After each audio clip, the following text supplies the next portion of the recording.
Hello बच्चों, आप सभी का स्वागत है हमारे प्यारा चैनल करखी एजुकेशनल हब पे।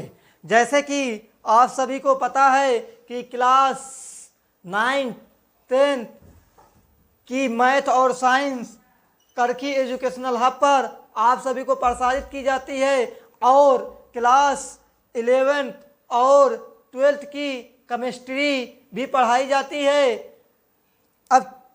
आज हम क्लास 9 की मैथ का चैप्टर नंबर 1 की बात करेंगे।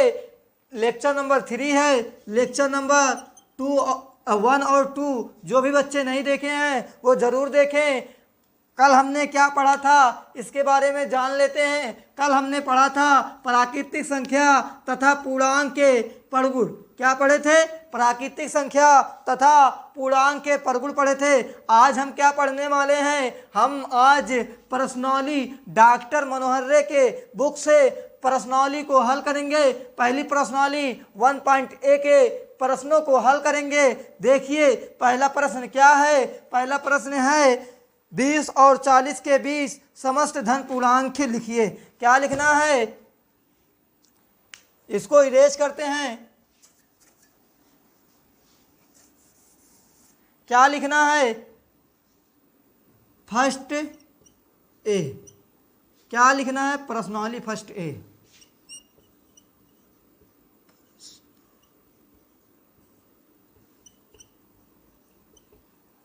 क्या लिखना है? 20 और 40 के बीच समस्त पूर्णांक, समस्त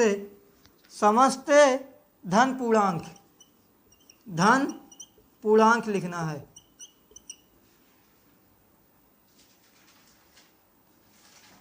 समस्त 20 और 40 के बीच समस्त सम धन पूर्णांक लिखना। समस्त, यहाँ पे लिख लो सम धन पूर्णांक। सम धन पूर्णांक लिखना है। आपको मैं लेक्चर नंबर 1 में बताया था कि सम संख्या किसे कहते हैं, विषम संख्या किसे कहते हैं। चलिए आज भी बता दे रहा हूँ। सम संख्या किसे कहते हैं? ऐसी संख्या जो 2 से विभाजित होती है उसे सम संख्या कहते हैं। ऐसी संख्या जो 2 से विभाजित नहीं होती है उसे विषम संख्या कहते हैं। यानी कि ऐसी संख्या जो 2 से विभाजित हो जाएगी उसे सम संख्या कहेंगे। ऐसी संख्या जो 2 से विभाजित नहीं होगी उसे विषम संख्या कहते हैं। और 2 से विभाजता का नियम भी बताया था लेक्चर नंबर 1 में। जो भी बच्चे लेक्चर नंबर 1 और 2 नहीं देखे हैं वो जरूर देखें। अब क्या है? 20 और 40 के बीच समस्त सम धन पूर्णांकों को लिखना है। यहाँ पे कहा है सम, तो हम सम धन पूर्णांक को लिखेंगे। 20 और 40 के क्या है? 20 के बाद 21। क्या ये सम है? ये नहीं सम है। तो कौन कौन सी सम है उसको लिख लेंगे। इस तरीके से हल किया जाता है। 20 और 40 के बीच समस्त समधन पूर्णांक बराबर क्या आएगा? 22 आएगा। उसके बाद क्या आएगा? 24 आएगा, 26 आएगा, 28 आएगा, 30 आएगा, 32 आएगा, 34 आएगा, 36 आएगा, 38 आएगा। 20 देखिए 40 को भी नहीं लिखना है, 20 को भी नहीं लिखना। क्यों? कहा है कि 20 और 40 के बीच, यानी कि इसके बीच जो पूर्णांक आते हैं वो यही हैं। ये हो जाएगा आपका आंसर। पहला प्रश्न हल होता हुआ जो भी बच्चे नोट करना चाहते हैं वो नोट कर लें। चलिए अब हम दूसरे प्रश्न पे चलते हैं।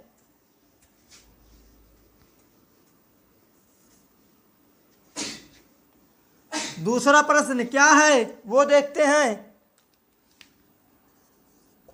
प्रश्न नंबर 2 क्या है? कहा कि 1 से 10 तक अभाज्य धन पूर्णांक लिखिए।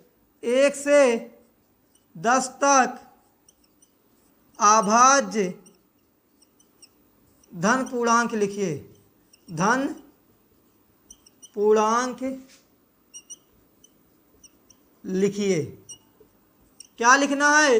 1 से 10 तक धन अभाज्य पूर्णांक। अब भाज्य एक शब्द होता है, एक शब्द होता है आभाज्य। इसके बारे में थोड़ा सा हम जान लेते हैं। भाज्य किसे कहते हैं, आभाज्य किसे कहते हैं। तो पहले हम भाज्य पे जाते हैं। भाज्य किसे कहेंगे, ऐसी संख्या जिसके दो से अधिक गुणनखंड होते हैं उसे भाज्य संख्या कहते हैं। ऐसी संख्या जिसके दो गुणनखंड होते हैं उसे अभाज्य संख्या कहते हैं। अब गुणनखंड क्या होता है, गुणनखंड का मतलब होता है कौन कौन सी संख्या से कट रही है। जैसे 4 कह दे, 4 के जो गुणनखंड आएंगे, ये 4 कौन कौन सी संख्या से कट रही है वही उसके गुणनखंड हो जाएंगे। कौन कौन सी संख्या से कटेगी, 1 से कटेगी, 2 से कटेगी, 4 से कटेगी। कितने गुणनखंड आए, 3 गुणनखंड आए। तो ये क्या है, 4 जो है वो क्या है, अभाज्य संख्या है।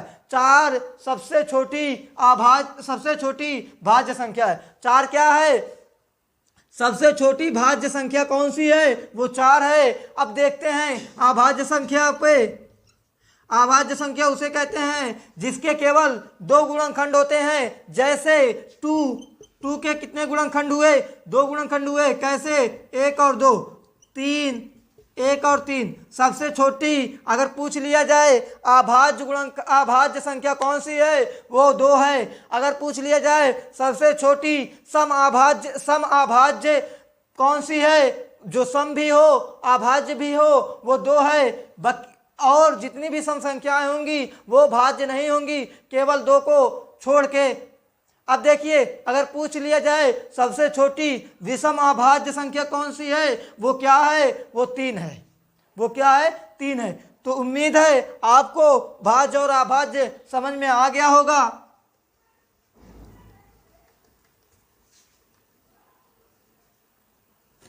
अब चलते हैं 1 से 10 तक के धन पूर्णांक लिखते हैं। 1 से 10 तक के धन पूर्णांक लिखना है। तो अब देखते हैं क्या है, 2 भी है, 3 भी है।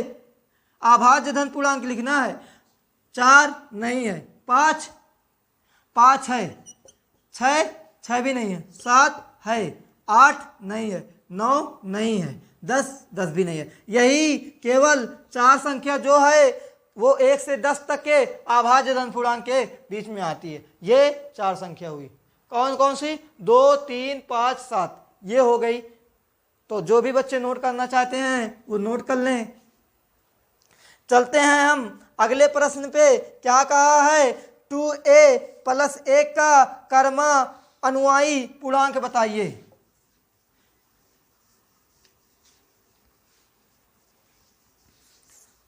तो आपको ये प्रश्न SW में दिया जा रहा है। क्वेश्चन नंबर क्या, क्वेश्चन नंबर 3 आपका क्या है, SW है। समझ में आ रहा है ना। क्वेश्चन नंबर 3 क्या है, वो आपका SW होगा। अब अगला क्वेश्चन पढ़ते हैं। क्वेश्चन नंबर 4 कह रहा है कि 2/3 का योगात्मक, क्या कह रहा है, 2/3 का योगात्मक प्रतिलोम लिखिए। क्या लिखना है, 2/3 का योगात्मक क्या लिखना है, प्रतिलोम लिखना है। तो प्रश्न को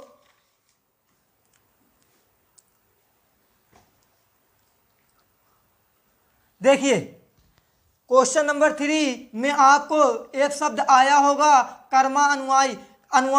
कर्मा अनुयायी मतलब ये होता है कर्म से आने वाली, अनुयायी मतलब होता है अगली संख्या, कर्म से आने वाली अगली संख्या। जैसे यही क्वेश्चन था 2a + 1, कहा कि इसके कर्मानुयायी क्या होगी, तो इसके कर्म से आने वाली 1 के बाद क्या आता है, 2 आता है। तो इसकी कर्मानुयायी जो संख्या होगी 2a + 2 हो जाएगी, ये हो जाएगी। अगर कह देता 4a + 5 की कर्मानुयायी संख्या ज्ञात करें तो क्या आता, 4a + 6 आ जाता, क्योंकि 5 के बाद क्या आता है, कर्म मतलब होता है कर्मा अनुयायी, अनु मतलब होता है आगे वाली, यानी कि 5 के आगे क्या आएगा, 6 आएगा। उसके बाद कर्म होता है कि उसी कर्म से चलना है, ये हो गया। चलिए अब अगले प्रश्न पे चलते हैं। क्वेश्चन नंबर 4 क्या है, कह रहा है 2/3 का योगात्मक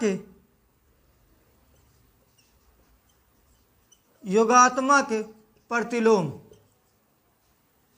क्या लिखना है, 2/3 का योगात्मक प्रतिलोम ज्ञात कीजिए। मैं लेक्चर नंबर 2 में या 1 में बताया था कि योगात्मक प्रतिलोम क्या होता है। योगात्मक प्रतिलोम का मतलब होता है कि यदि वो प्लस में हो तो उसे क्या कर देंगे, माइनस में कर देंगे। वो माइनस में होगी तो उसे क्या कर देंगे, प्लस में कर देंगे। तो 2/3 का है, 2/3, इसके आगे कुछ नहीं लगा है तो प्लस माना जाता है। 2/3 का इस तरीके से लिख देंगे, योगात्मक प्रतिलोम बराबर क्या हो जाएगा, प्लस है तो क्या लिख देंगे, -2/3। ये अब बहुत से बच्चे ये गलती करते हैं, 2/3 का 3/2 लिख देते हैं। ये गलत है। यदि पूछा होता गुणात्मक प्रतिलोम तब ये होता, लेकिन पूछा क्या है, योगात्मक प्रतिलोम, इसलिए इसका जो आंसर है ये सही है, ये नहीं सही है। चलते हैं अब हमारा अगला प्रश्न क्या है, -5 का गुणात्मक प्रतिलोम। देखिए योगात्मक प्रतिलोम, गुणात्मक प्रतिलोम लेक्चर नंबर 1 में बताया गया है। जो भी बच्चे लेक्चर नंबर 1 नहीं देखे हैं वो जरूर देखें, क्योंकि यदि वो नहीं देखते हैं लेक्चर 1 तो इनको गुणात्मक प्रतिलोम और योगात्मक प्रतिलोम को समझने में दिक्कत होगी। तो चलते हैं, क्या कहा है, क्वेश्चन नंबर 5 है, कहा है -5 का गुणात्मक प्रतिलोम लिखिए। क्या कहा है, -5 का गुणात्मक प्रतिलोम लिखिए। गुणात्मक प्रतिलोम का मतलब ये मैंने बताया था कि अंश को हर कर देना, हर को अंश कर देना। तो क्या है, इसके हर में क्या है, 1 है। तो इसका जब गुणात्मक प्रतिलोम लिखेंगे हम तो क्या हो जाएगा, 1/-5। ये इसका क्या हो जाएगा, गुणात्मक प्रतिलोम हो जाएगा। क्या हो जाएगा, 1/-5। अब हम चलते हैं क्वेश्चन नंबर 6 पे। कहा है P+Q और P-Q का योगात्मक प्रतिलोम लिखिए। क्या कहा है, P+Q और P-Q का योगात्मक प्रतिलोम। क्या कहा है, क्वेश्चन नंबर 6 कहा है P+Q और P-Q का योगात्मक प्रतिलोम लिखिए। तो मैं योगात्मक प्रतिलोम बताया हूं कि माइनस रहे, क्या है, प्लस रहेगा तो माइनस लिख देंगे, माइनस रहेगा तो क्या लिख देंगे, प्लस लिख देंगे। मगर यहाँ पे ये जो होगा कि किस तरीके से लिखा जाएगा उसको देखते हैं। अब देखिए, ये नहीं कि ये P+Q है तो इसको लिख दें P-Q, ये नहीं होगा इसका योगात्मक प्रतिलोम। या P-Q है तब ये P+Q हो जाएगा, ये नहीं होगा। इसी तरीके से क्या होगा देखते हैं। अब देखते हैं P+Q, तो क्या आप इसको एक कोष्टक में बंद कर लें। जब कोष्टक में बंद करेंगे इसके आगे क्या लगा हुआ है, आप इसमें बारीकी देखिए, क्या बारीकी है, इसके आगे क्या लगा हुआ है, प्लस लगा हुआ है। तो इसके आगे क्या लगा देंगे हम, -P+Q। ये इसका योगात्मक प्रतिलोम हो गया। इसका जब योगात्मक प्रतिलोम लिखेंगे, यहाँ पे क्या है, कुछ नहीं है तो प्लस है, P-Q है। तो जब इसका हल करेंगे तो हमें क्या मिल जाएगा, ये मिल जाएगा P-Q, ये माइनस लगा देंगे। ये इसका योगात्मक प्रतिलोम हो गया। ये क्या हो गया, योगात्मक प्रतिलोम हो गया। हमें उम्मीद है कि क्वेश्चन नंबर 1 से 6 तक आपको समझ में आ गया होगा। अब अगले प्रश्न क्वेश्चन नंबर 7 पे चलते हैं। क्वेश्चन नंबर 7 क्या कहता है कि यक्ष के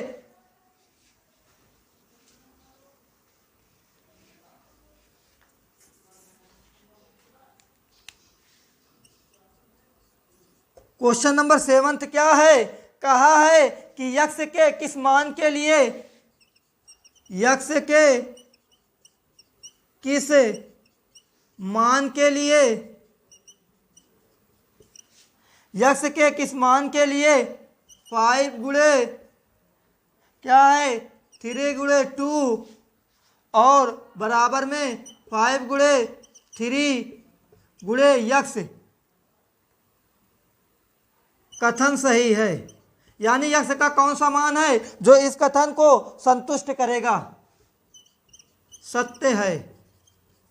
तो आप इसको दो विधि से हल कर सकते हैं, पहली विधि और दूसरी विधि।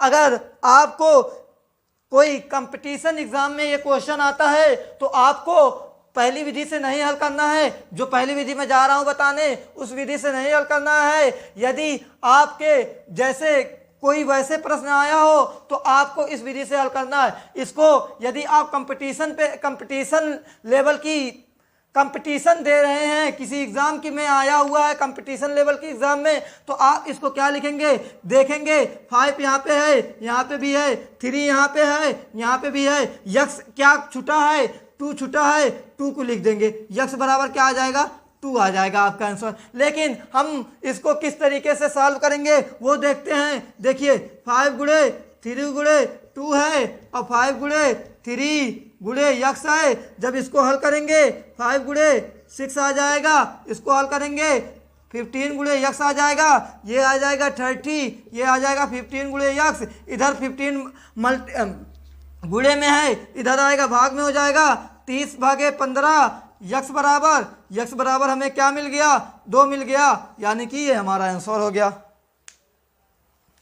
चलिए अब हम अगले प्रश्न पे चलते हैं। क्वेश्चन नंबर 8 है।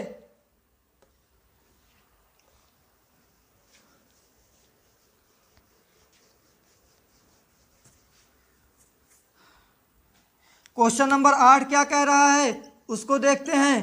क्वेश्चन नंबर 8 कह रहा है पूर्णांक में ऐसी कौन सी संख्या है जो स्वयं की योज्य प्रतिलोम है। पूर्णांक में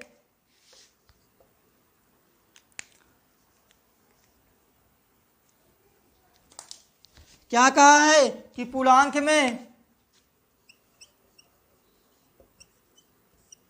में ऐसी कौन सी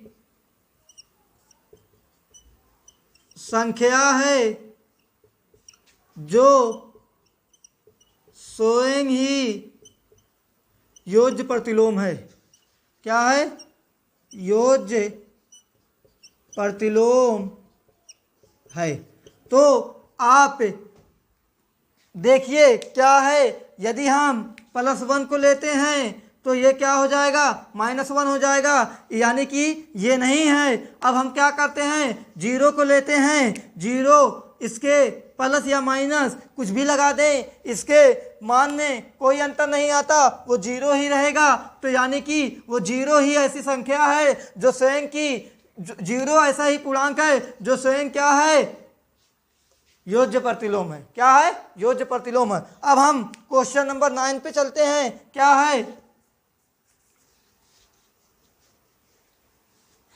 क्वेश्चन नंबर 9 ये है, यदि a एक समधन पूर्णांक हो कि बताइए कि संख्या a-1 a+1 सम है अथवा विषम। क्या है, a यदि कोई सम संख्या हो, समधन पूर्णांक हो, बताइए कि कह रहा है यदि a कोई सम धन पूर्णांक हो, पूर्णांक है तो बताइए कि a-1 इंटू a+1 सम है अथवा विषम। तो एक संख्या आप a को मान सकते हैं। a क्या कहा है, सम है, तो सम संख्या a को मान लेते हैं हम। क्या, a बराबर 2 मान लेते हैं। ये क्या है, सम है। इसको जब हम 2 मान के हल करेंगे 2 - 1 हो जाएगा, 2 + 1 हो जाएगा, इसका मान आएगा 1, इसका मान आ जाएगा 3। तो क्या आया, 3 आ गया इसका आंसर। तो अब दूसरा हल करते हैं। दूसरा हम क्या मान लेते हैं, 4 क्या है, सम है, तो 4 - 1 करेंगे 3 आएगा, 4 + 1 करेंगे 5 आ जाएगा, ये आ जाएगा 3, ये आ जाएगा 5, यानी कि 15 आ गया। ये भी क्या है, विषम है, यानी कि ये क्या है, ये क्या है, ये विषम है। क्या है, विषम है। देखिए सम में से जब एक घटाते हैं और गुणा करते हैं, सम में एक जोड़कर, तो उसका जो मान आता है वो विषम ही आता है। क्या आता है, विषम ही आता है। तो ये क्या है, ये जो है ये विषम संख्या है। क्या है, विषम है। चलिए अब हम क्वेश्चन नंबर 10 पे चलते हैं।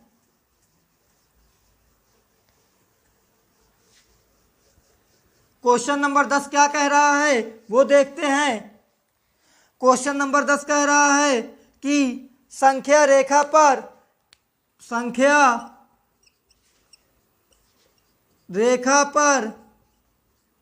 5 और 7 का योग लिखिए।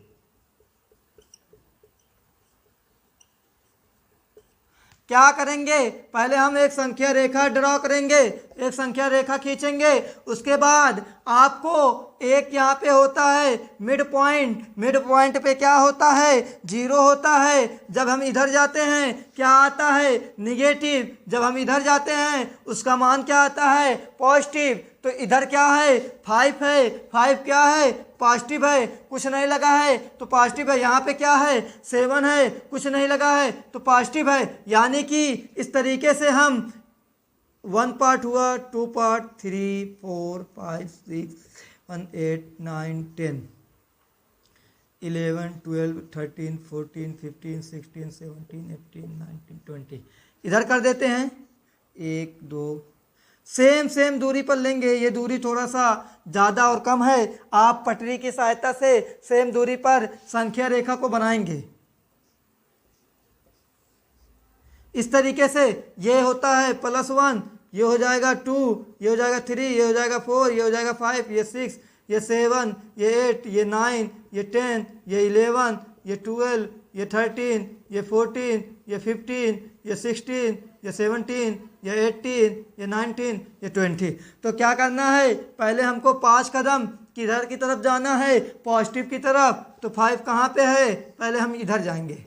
क्या हुआ, +5। और क्या कहा है कि +7 कदम और जाइए। क्या कहा है, प्लस लगाया हुआ है और 7 कदम। तो प्लस किधर जा रहा है, प्लस जो है इधर की ओर जाता है। तो प्लस जब इधर की ओर जाएगा तो कितनी कदम जाना है, 7 कदम। तो ये 1 कदम हुआ, 2 कदम, 3 कदम, 4 कदम, 5 कदम, 6 कदम, 7 कदम। तो हमें कहाँ पे प्राप्त हुए, हमें क्या मिला, क्या मिला, ये क्या है, 12 है। क्या है, 12 है।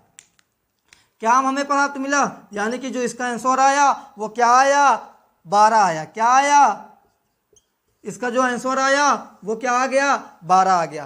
तो ये आपका आंसर हो गया। अब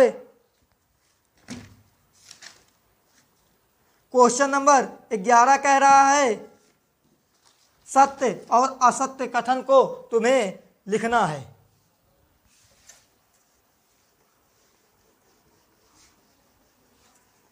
क्वेश्चन नंबर 11 क्या है, क्वेश्चन नंबर 11 ये है, कहा है निम्नलिखित कथनों में से कौन सा कथन सत्य है, कौन सा असत्य है। पहला कथन है, देखिए 11 का ए, सत्य और असत्य छांटना है। 11 में क्या लिख दे रहा हूं, सत्य और असत्य। पहला प्रश्न आपका क्या है, पहला प्रश्न ये है कि 2 धन अभाज्य पूर्णांकों का गुणनफल सदैव अभाज्य होता है। क्या है, 2 धन अभाज्य पूर्णांकों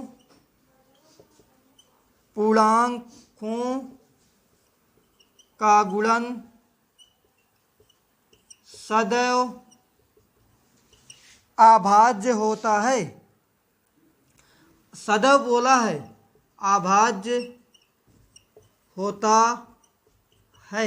चलिए हम एक उदाहरण लेकर समझते हैं। क्या कहा है कि 2 धन अभाज्य पूर्णांकों का गुणन सदैव अभाज्य होता है। जो 2 धन अभाज्य पूर्णांकों का गुणन सदैव अभाज्य होता है। मान लेता हूँ एक अभाज्य संख्या 2 है, एक अभाज्य संख्या क्या है 3 है। जब इसका हम मल्टीप्लाई करते हैं, कहा कि गुणन, गुणन मतलब होता है गुणा करना। 2 + 2 × 3 करेंगे 6। 6 क्या है, ये अभाज्य संख्या है। इससे हमें क्या निष्कर्ष निकला, 6 क्या है, ये है भाज्य संख्या, यानी कि सदैव नहीं होता है। क्या सदैव नहीं होता है। यदि हम 3 × 5 को लेते हैं, ये भी 15 है, ये क्या है, ये भी भाज्य संख्या है, यानी कि हमें क्या मिला, इसका उत्तर असत्य मिला। क्या मिला, असत्य मिल गया। क्या मिला, असत्य मिल गया। अब चलते हैं दूसरा बी, इसके 3 पार्ट हैं। ये ए था, ये बी है। बी क्या कहता है, क्वेश्चन को पढ़ते हैं। बी क्या कह रहा है, कहता है दो धन अभाज्य पूर्णांकों का योग सदैव अभाज्य होता है। अब क्या कहा है कि योग कहा है, क्या कहा है, इससे पहले क्या कहा था, गुणन कहा था। इस बार क्या कहा है, योग कहा है। तो लिख लेते हैं, दो धन अभाज्य पूर्णांकों का योग सदैव अभाज्य होता है। चलिए देखते हैं क्या कि दो धन अभाज्य पूर्णांकों, यहाँ पे है पूर्णांकों, हाँ, पूर्णांकों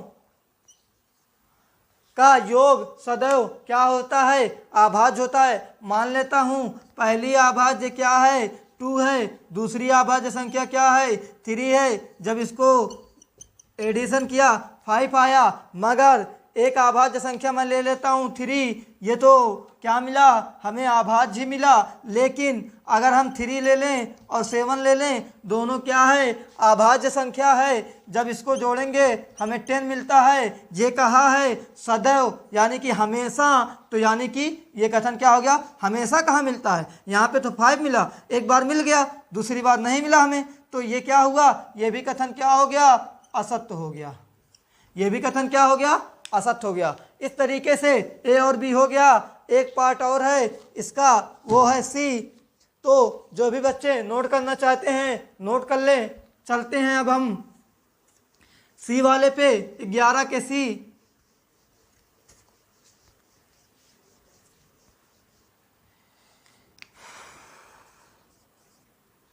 सी क्या कहता है, सी ये कहता है यदि ए और बी कोई दो ऋण पूर्णांक हैं तब ए प्लस बी भी सदैव एक ऋण पूर्णांक होगा। ए और बी क्या कहा है, ए और बी कोई दो ऋण पूर्णांक हैं। तो ए कहा है, ए और बी क्या कहा है, कोई दो ऋण पूर्णांक हैं, कोई दो ऋण पूर्णांक हैं। तो क्या कहा है, ए प्लस बी सदैव ऋण पूर्णांक होता है, सदैव ऋण पूर्णांक। क्या कहा, सदैव ऋण पूर्णांक होगा। देखते हैं, मान लेते हैं ए कोई ऋण पूर्णांक, ये है -3, बी कोई ऋण पूर्णांक -5 है। जब इसका ए प्लस बी के रूप में लिखेंगे इस तरीके से, तो -3 -5 -8 आता है। एक और एग्जाम्पल सॉल्व करते हैं, उसके बाद हम कह सकेंगे, जैसे -7 ले लिए, प्लस -5 ले लिए, -7 -5 क्या आ गया, -12। यानी कि ये सदैव कथन क्या है, सत्य है। क्या है, ये कथन सदैव सत्य है। यदि यहाँ पे क्या कहा होता, ए और बी कोई दो ऋण पूर्णांक हो, इस रूप में कहा है। यदि इस रूप का होता, a माइनस बी के रूप का, तो सदैव नहीं होता, कभी होता कभी नहीं होता, इस तरीके के हमें प्राप्त होता, यानी कि सदैव नहीं होता। लेकिन a प्लस बी के रूप में ये हमेशा हमें क्या मिलेगा कि ऋण पूर्णांक ही मिलेगा। तो ये कथन क्या हुआ, सत्य होता हुआ। अब चलते हैं अब इसी तरीके से जिस तरीके से हम क्वेश्चन नंबर 9 को हल किए हैं, उसी तरीके से क्वेश्चन नंबर 12 है, इसको हल करते हैं। चलिए क्वेश्चन नंबर 12 क्या है?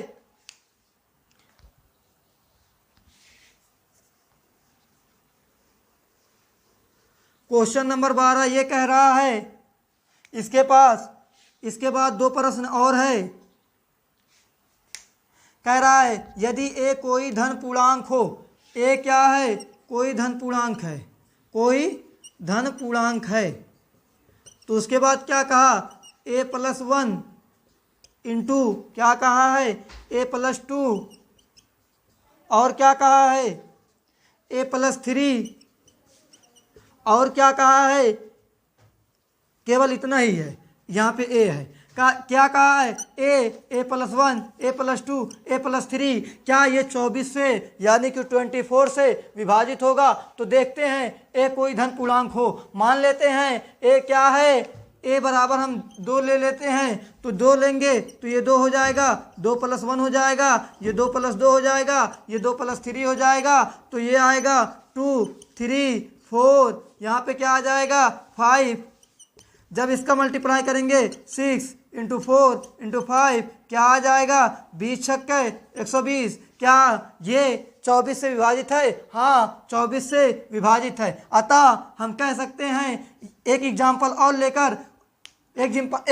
और लेते हैं, उसके बाद हमें निष्कर्ष मिलेगा कि 24 से विभाजित है कि नहीं। जैसे a बराबर हम 5 ले लेते हैं, a बराबर जब हम 5 लेंगे 5 हो जाएगा, 5 + 1 और क्या मिल जाएगा? 5 + 2, उसके बाद 5 + 3, इस तरीके से मिलेगा 5 6 7 और 8। अब जब इसको हम गुणा करेंगे 8 × 7 56, 6 × 5 30, 56 × 30 जब करेंगे 560 × 3 क्या मिल जाएगा? 3 0 0 3 × 18 8 आता है, 3 × 5 15 1 16 1680। अब 1680 क्या 24 से विभाजित है? अब देखते हैं 1680 24 से विभाजित है कि नहीं।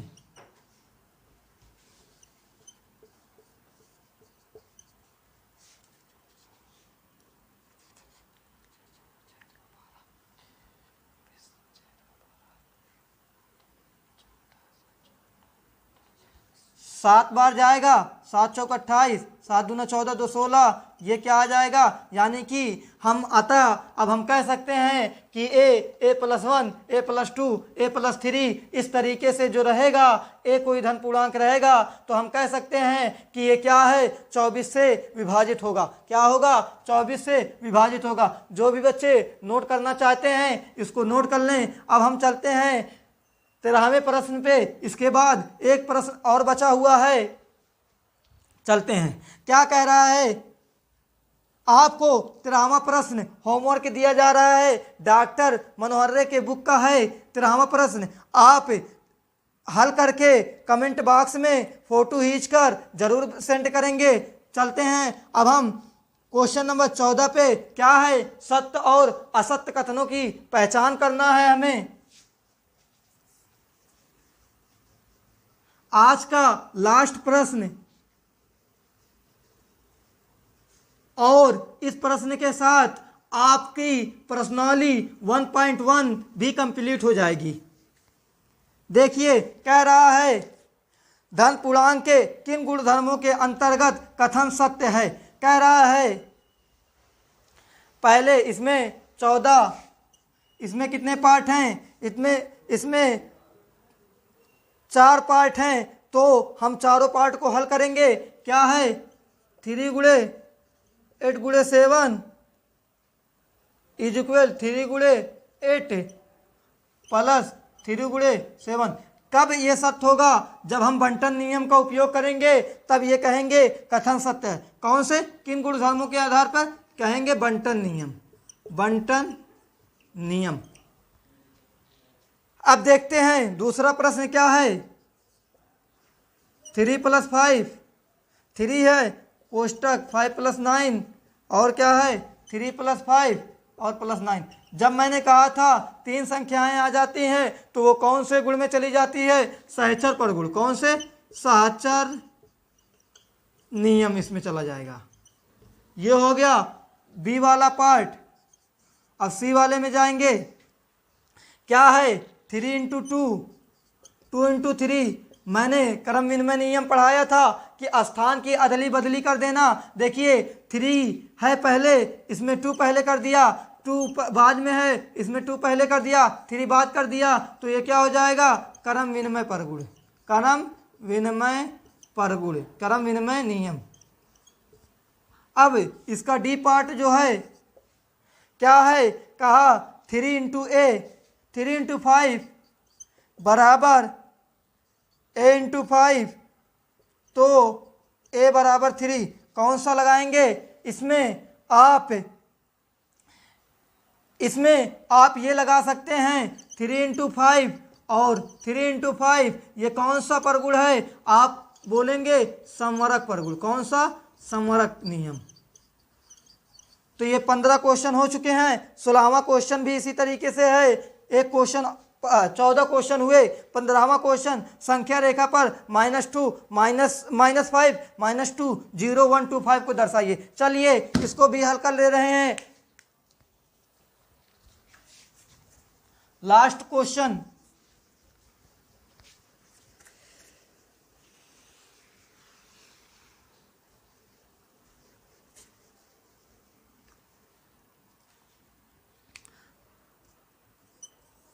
कौन कौन सा कहा है? -5, -2, 0, 1, 2, 5 को किस पे दिखाना है? संख्या रेखा पर।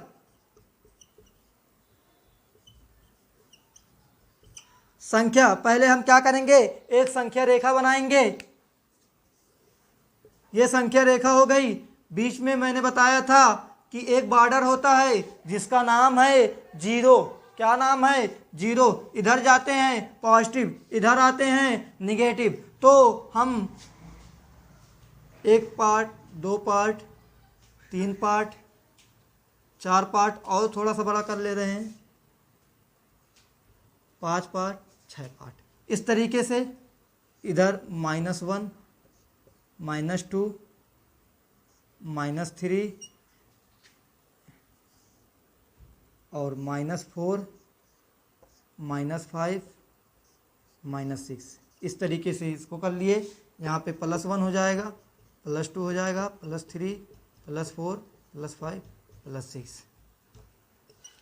किसको किसको कहा है? पहले हम 0 को करते हैं। 0 तो यहीं पे आ गया, कदम चलने की ज़रूरत ही नहीं पड़ी। उसके बाद हम करते हैं 1 को, तो हम क्या लगा हुआ है? इसके आगे कुछ नहीं लगा हुआ है, तो पॉजिटिव मानते हैं। एक किधर है? एक प्लस की ओर है, तो प्लस की ओर चलते हैं। एक कदम हो गया, ये क्या हो गया? +1 हो गया। उसके बाद 2 को इस तरीके से हम डिनोट कर देंगे। ये क्या हो जाएगा? +2 हो जाएगा। अब 5 को हम इस तरीके से डिनोट कर देंगे। देखिए 5 कहाँ पे है? यहाँ पे 4 के बाद 5 आया था। देखिए यहाँ पे 5 है, ये +5 हो जाएगा। इस तरीके से संख्या रेखा पर हो गया।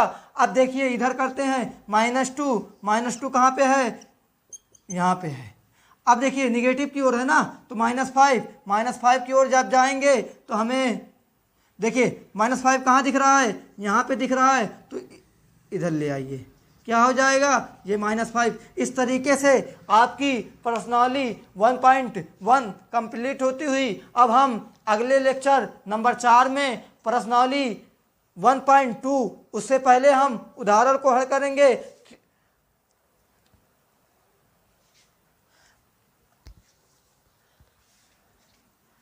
जो भी बच्चे नोट करना चाहते हैं नोट कर लें। आज की वीडियो यहीं तक, फिर मिलते हैं अगले वीडियो में अगले लेक्चर के साथ। थैंक यू, धन्यवाद।